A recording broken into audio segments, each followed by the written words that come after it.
बांके बिहारी मंदिर के बारे में तो आपने सुना ही होगा। वृंदावन स्थित बांके बिहारी मंदिर को लेकर कई मान्यताएं हैं।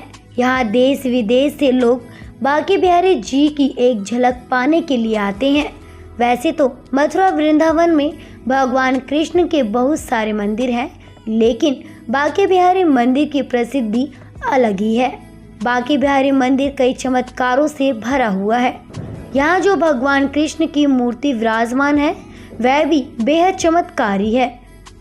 ऐसा माना जाता है कि इस मूर्ति में एक नहीं बल्कि 2 प्राण का वास है। तो आइए जानते हैं बांके बिहारी मंदिर में मूर्ति कहाँ से आई और इससे कुछ जुड़े रहस्यों के बारे में। बांके बिहारी मंदिर में भगवान कृष्ण की काले रंग की मूर्ति विराजमान है। मान्यताओं के अनुसार बांके बिहारी का प्राकट्य मार्गशीर्ष मास की 5वीं तिथि के दिन हुआ है।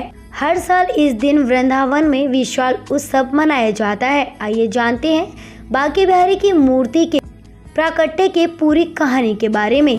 तानसेन जो एक संगीत सम्राट थे, उनके गुरु स्वामी हरिदास जी भगवान कृष्ण को अपना आराध्य मानते थे।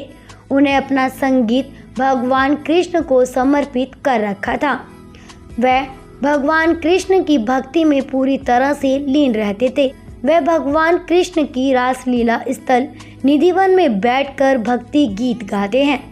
जब भी हरिदास की भक्ति में पूरी तरह से लीन होकर गीत गाते थे, तब भगवान कृष्ण को हरिदास जी दर्शन देते थे।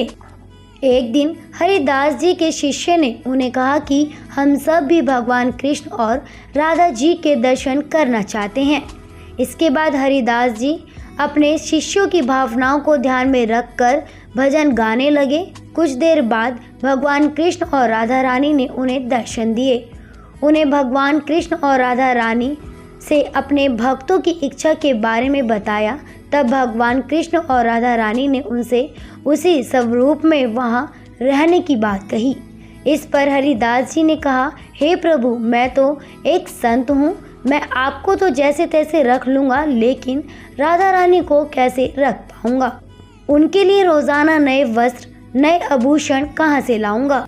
हरिदास के ऐसे वचन सुनकर भगवान कृष्ण मुस्कुराने लगे और तभी राधा कृष्ण एकाकार होकर विग्रह रूप में प्रकट हुए। स्वामी हरिदास जी ने उस मूर्ति का नाम बांके बिहारी रख दिया। बांके बिहारी राधा कृष्ण का ही मिला जुला स्वरूप है, यानी बांके बिहारी मंदिर में जो मूर्ति है उसमें कृष्ण और राधा दोनों के ही प्राणों का वास है। ऐसी मान्यता है कि विग्रह रूप में भगवान के दर्शन करने से भक्ति की सभी इच्छाएं पूर्ण होती हैं। जब राधा कृष्ण विग्रह रूप में प्रकट हुए तो हरिदास जी बहुत खुश हुए और भक्ति में लीन होकर भजन गाने लगे।